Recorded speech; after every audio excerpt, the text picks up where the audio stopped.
불필요한 인원들이 너무 많고 이 사람들이 이상하게 재택을 하고 있다, 이런 사람들 다 잘라야 된다, 이런 얘기들을 서슴없이 하고 있거든요, 트럼프와 일론이. 그래서 AI 기술을 활용해서 정부를 효율화하지 않을까.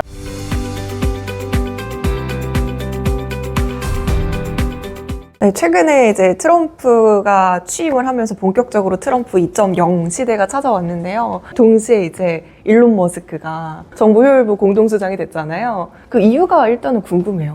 작년에 2024년에 미국 대선이라는 정말 큰 정치적인 이벤트가 있었고요. 여기서 트럼프가 이제 승리를 했단 말이죠, 11월 5일 대선에. 근데 왜 일론 머스크 얘기가 자꾸 언론에 나올까, 이게 이제 궁금하신 분들이 많으실 것 같아요. 일론 머스크 같은 경우에는 사실 예전에는 민주당 지지를, 그런 색깔을 가진 사람이었거든요. 근데 이 사람이 왜 갑자기 이렇게 공화당 사람이 돼가지고 트럼프를 지지를 하게 되고, 또 정부 효율부라는 새로운 정치 조직까지 만들면서 트럼프가 왜 지원을 해주고, 그리고 대선에서 승리했을 때 승리 유세에서도 새로운 스타가 탄생했다고, 일론 머스크 막 이러면서 얘기 치켜 세워주고, 유세 다닐 때도 일론이 나와서 유세 지지해주는 연설도 해주고 막 이랬었거든요.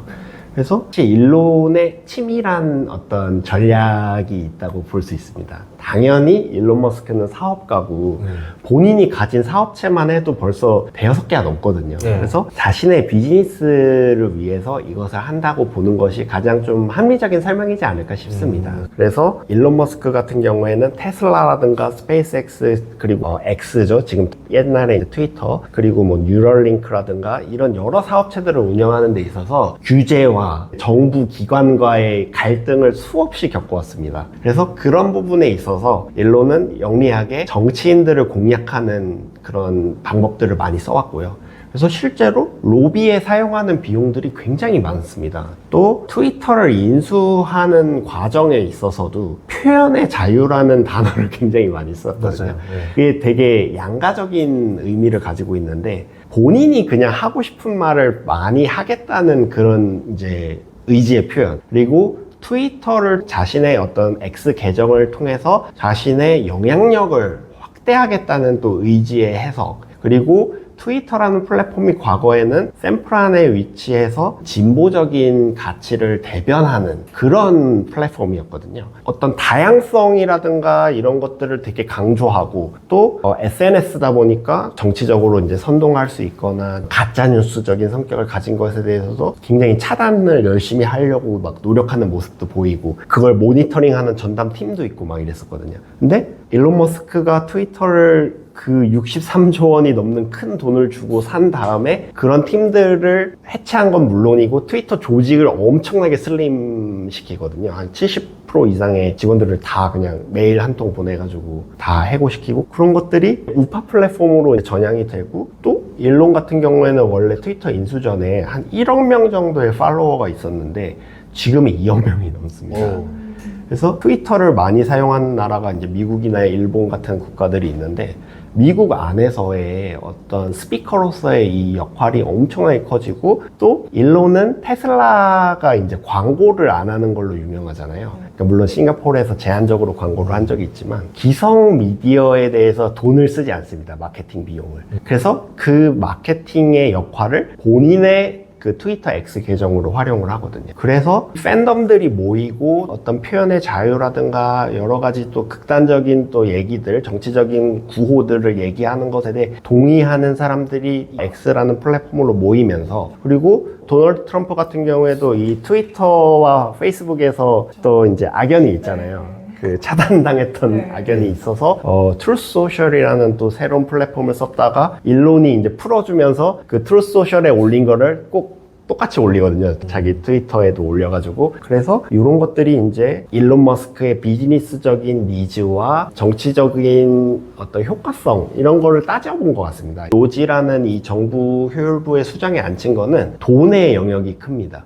돈의 영역이요? 네. 트럼프도 사업가잖아요. 네. 자신의 선거 캠프에 가장 많은 돈을 지원해 준 것이 이제 일론 머스크예요. 거의 4천억 이상의 비용을 이제 후원을 한 걸로 알고 있고요. 미국은 슈퍼팩이라 그래서 대규모의 금액을 특정 정치인의 캠프에 지원하는 게 가능합니다. 그래서 일론 머스크는 이제 공화당과 트럼프를 지지하는 것이 자신의 사회적인 영향력을 확대하고 자신의 비즈니스를 키우는 데 있어서 최적의 답안지다라고 생각을 했던 것 같습니다. 그럼 앞으로 이 정부 효율부를 일론 머스크는 어떻게 로드맵화해가지고 구상하게 될까요? 사실 이제 제 책에서도 그런 내용들을 많이 이제 다뤘는데, 트럼프가 취임한 거는 2025년 1월 20일이고요. 트럼프 2기가 출범한 거는. 노지도 아직 활동을 시작하진 않았습니다. 공식적으로는요. 그래서 이 정부 효율부의 활동이 어떻게 될 거냐, 그리고 이 조직의 구성이 어떻게 될 거냐에 대해서 관심이 굉장히 많은 것이 사실이고요. 일론과 이제 트럼프는 선거 유세를 하는 중에서도 트위터와 X를 통한 그 발언들을 통해서 유추해 볼 수 있는 점들이 있는데요.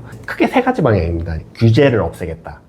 기술과 이 경제 산업, 그리고 빅테크들, 그리고 미국의 중요한 기업들이 정부에서 시작된 규제가 너무 많다. 두 번째로는 이제 미국에 대해서 진단을 할 때 우리 미국이 어떤 상태인가를 볼 때 트럼프와 일론 머스크는, 야, 미국은 지금 위기에 처했어. 옛날에는 엄청난 제국으로서 세계 경찰의 역할을 했는데 지금 그럴 때가 아니야. 우리 안에서 이미 문제가 많기 때문에 중국도 떠오르고 있지, 러시아도 이제 전쟁 일으키고 있지, 우리는 이렇게 각 세계에 막 돈을 퍼줄 여유가 없어. 그 유럽을 위해서 나토에 돈을 미국이 가장 많이 대잖아요. 그런 거를 낼 여유가 없어. 우리는 WHO도 탈퇴할 거야. 막 이런 식으로 얘기를 하잖아요. 파리 기후협약에서도 탈퇴하겠다. 뭐 이런 식의 얘기를 하는 게, 그들이 봤을 때 미국은 지금 굉장히 위기에 처해 있다라는 게 그들의 인식이고요. 그 연장선상에서 정부, 연방 정부의 효율화가 필요하다라는 얘기를 굉장히 많이 합니다. 그건 두 가지 포인트인데요. 하나는 예산을 줄여야 된다. 네. 그래서 2조 달러 이상을 줄여야 된다. 그 다음에 인력도 줄여야 된다는 얘기를 많이 합니다. 근데 이 인력에 대해서도 공격을 많이 하는 게, 트럼프 1기 때 오바마 케어를 엄청 공격했잖아요. 네. 그래서 한국의 이제 주민등록번호를 관리하는 것처럼 미국 같은 경우에도 사회보장번호라는 게 있잖아요. 그래서 그것을 통해서 뭐 코로나 시기에 재난지원금을 받거나 보조금성으로 이렇게 좀 사회 취약계층에 대한 지원들을 많이 해왔잖아요. 그게 이제 민주당 정당의 어떤 정치적인 가치이기도 하고요. 하지만 정부를 반대하는 게 또 공화당과 트럼프 2기의 생각이기 때문에 지금 불필요하게 사회 보장과 어떤 복지를 위한 불필요한 인원들이 너무 많고, 이 사람들이 이상하게 재택을 하고 있다. 이런 사람들 다 잘라야 된다. 이런 얘기들을 서슴없이 하고 있거든요. 트럼프와 일론이. 그래서 이런 부분에 있어서 재택 금지를 하겠다. 그리고 과연 이런 인력이 필요한가에 대해서 평가를 하겠다는 겁니다. 그래서 AI 기술을 활용해서 실리콘밸리 개발자 발로 이제 그런 AI 모델을 구축해서 정부를 효율화하지 않을까라는 게 기존의 일론의 비즈니스적인 행보와 최근의 정치적인 발언들을 봤을 때 유추할 수 있는 포인트지 않을까 싶습니다. 이 클래스에서는요, 대중의 입에 휘둘리지 않고요, 내가 스스로 찾아낼 수 있는, 돈의 흐름을 읽을 수 있는 방법을 알려드리려고 합니다.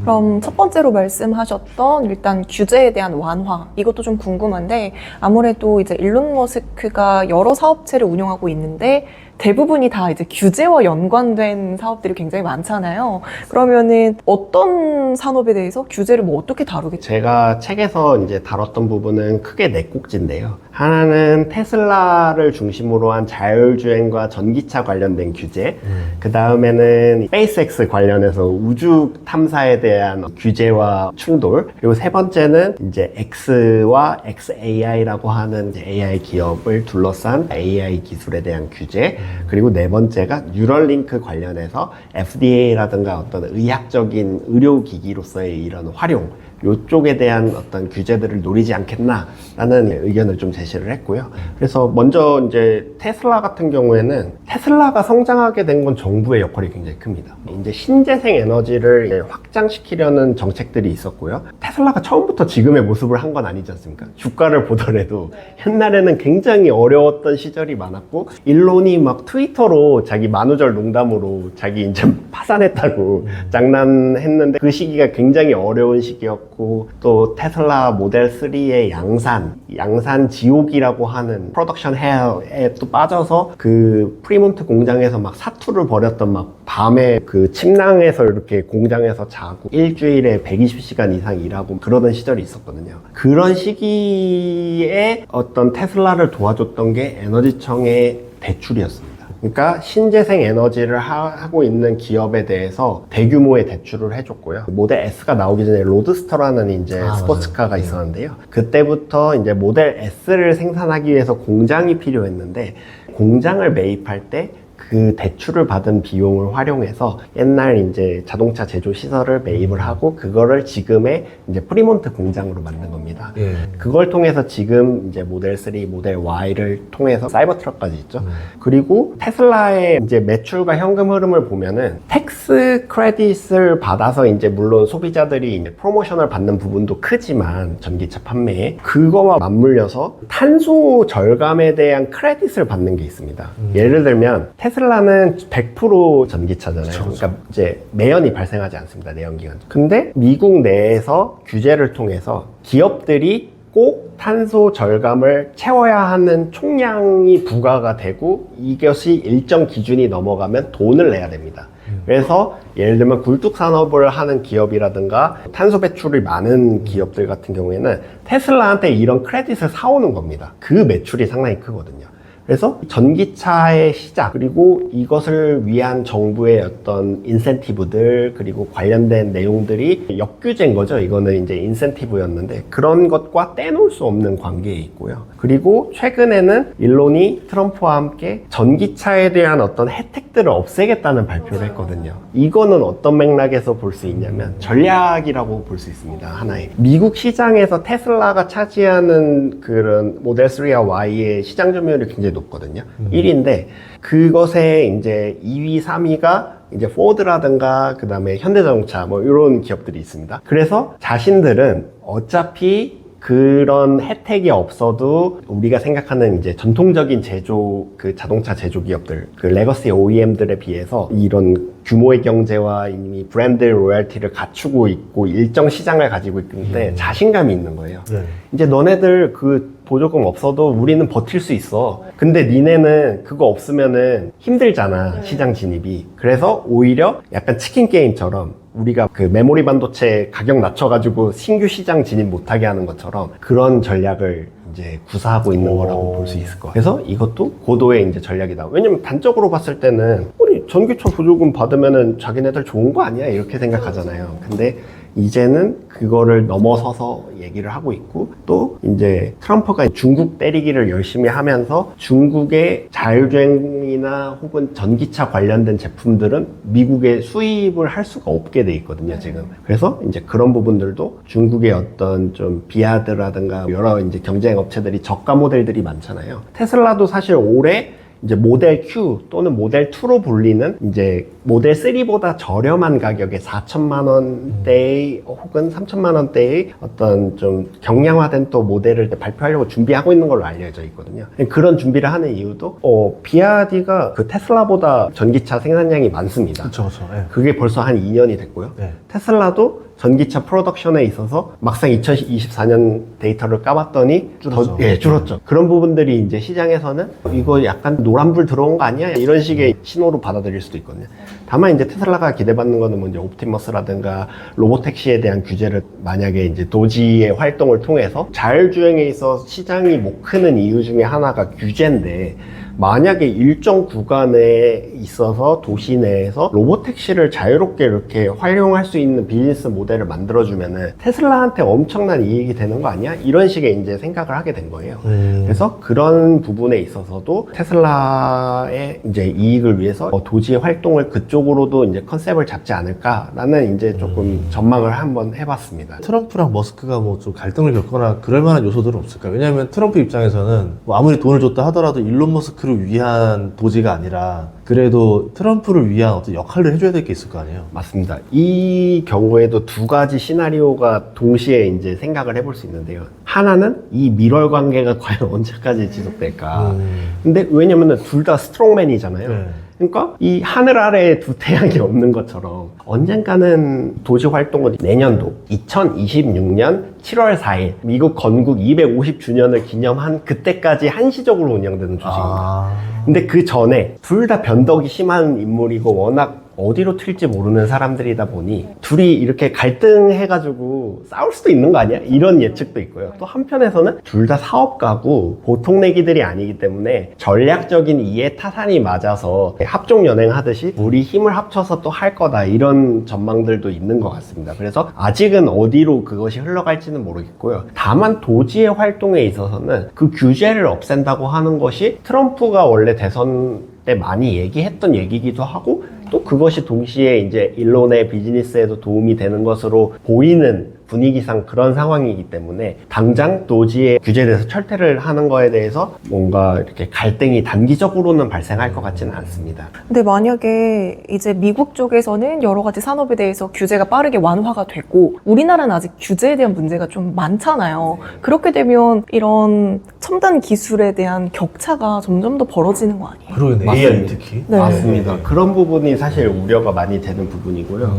저도 이제 지난주에 이제 샌프란시스코와 이제 실리콘밸리를 가서 경험한 것이 이제 구글 웨이모 로보택시가 다운타운 그 시내 안에서 일정 구획 내에서 운영이 되고요. 그다음에 우버에서 에코 옵션이 있는데 그걸 부르면 보통 테슬라가 옵니다. 테슬라에 이제 FSD 기능이 있는 경우들이 있잖아요. 그 옵션을 구매한 사람들의 경우에는 이제 드라이버가 굉장히 편하게 운전하는 걸 볼 수 있었거든요. 한국 FSD에 비해서 굉장히 기능이 지금 북미 지역에서는 잘 돼 있습니다. 여러 리뷰 영상에서도 보실 수 있는 것처럼요. 그래서 그런 부분에서 아니 미국조차 이렇게 앞서 나가고 또 중국에서는 양적으로 엄청나게 또 로보택시들이 바이두나 여러 회사들이 이 거점 도시들이 있잖아요. 네. 그 이제 베이징이라든가 상해 그리고 광저우, 선전 그 다음에 우한 이런 도시들을 중심으로 1000대, 500대 이런 식으로 대량으로 실증을 하고 있는 상황이거든요. 그에 비해서 이제 한국을 보게 되면은 물론 이제 현대자동차나 포티투닷에서 열심히 하고 있고 또 다른 이제 국내도 우수한 기술 스타트업들이 많습니다. 그래서 여러 가지 실증들을 지자체 단위에서 많이 하고 있는데 그런 부분들이 미국의 어떤 전폭적인 이제 지원 또는 중국의 물량 공세에 비해서는 우리도 이렇게 약간 전향적으로 지원을 해야 되는 상황이 아닌가 이렇게 좀 판단이 됩니다. 큰 돈을 투자하는 사람일수록 수익률보다는 성공률이 더 중요하다는 것을 깨닫고 계실 거예요. 제 모든 노하우를 담았으니까 여러분들도 같이 참여해서 다 같이 경제적 자유를 누렸으면 좋겠습니다. 이제 일론 머스크가 본격적으로 활동을 시작하면 가장 수혜를 볼 수 있을 만한 업종은 뭐라고 생각하세요? 아무래도 이제 뭐 제가 투자 전문가는 아니다 보니까 조심스럽기는 한데요. 일단은 이제 AI 쪽 관련해서 도지 활동에서 AI의 역할이 굉장히 클 거라고 생각이 들고요. 이런 부분에 있어서 XAI라고 하는 일론이 가지고 있는 프리미엄 옵션을 쓰면은 그록이라는 이제 그 LLM 모델을 쓸 수 있잖아요. 근데 이제 요 AI 기술에 대해서도 일론이 많이 공을 들이고 있는데 또 팔란티어라고 하는 또 우리가 AI 기업이 있지 않습니까? 네. 이쪽은 국방 쪽에서도 여러 역할을 하고 있지만 또 연방정부와의 계약도 많이 하고 있습니다. 그래서 어떤 정부의 효율을 꾀할 때 결국에 실리콘밸리 발 AI 기술을 이제 등에 업고 전면적인 재평가를 다시 하고 어떤 것이 진짜 코어하게 필요한 거고 불필요한 거는 이 금액이 이만큼이고 인력은 이만큼이다 이런 것들을 아마 기술을 활용해서 많이 평가를 할 걸로 이제 보이거든요. 그래서 그런 부분에서 이제 AI가 굉장히 좀 주목을 받을 것 같고요. 아무래도 그 스페이스X는 상장사가 아니다 보니까 테슬라에 대해서도 어느 정도로 로보택시에 대해서 이거를 해줄지는 모르겠습니다. 그리고 구글의 웨이모나 또 다른 기존의 미국에서는 우버나 리프트와 같은 또 택시 업체들도 많기 때문에 이런 부분들을 어떻게 헤쳐나갈까. 그리고 대중들이 과연 그것에 대해서 일론의 영향력이 너무 집중되는 거에 대해서 반발은 없을까라는 좀 우려도 있거든요.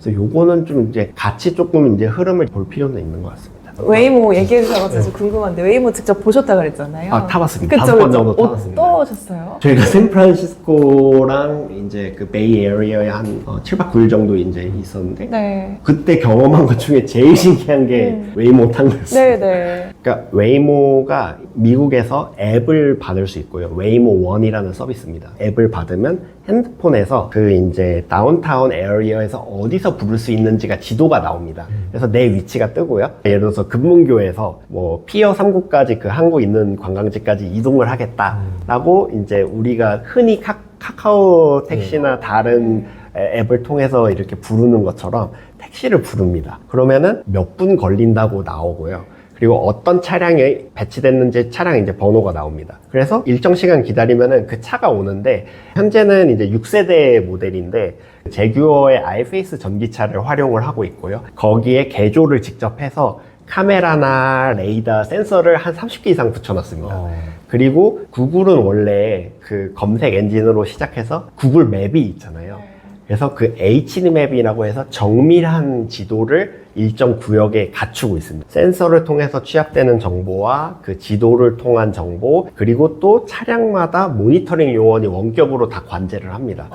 그래서 그런 것들을 통해서 이제 굉장히 스무스하게 운전을 해서 깜짝 놀랐고요. 예를 들면은 차선이 있는데 공사를 중간에 할 수 있잖아요. 그렇죠. 그러면 이제 꽃갈이 이렇게 이제 차선을 벗어나서 있으면은 스무스하게 피해가고, 또 앞차가 정차 있는 경우에 이렇게 옆으로 빠져서 이렇게 가는 것도 굉장히 자연스럽고요. 교차로에서 좌회전하는 거라든가 뭐 유턴하는 거라든가 거의 뭐 사람 운전자처럼 정말 잘하는 모습이 인상적이었습니다. 만약에 가다가 휴게실 가고 싶어요. 그러면 어떻게 해야 돼요? 그 주행하는 화면에 풀 오버라고 멈추는 게 있습니다.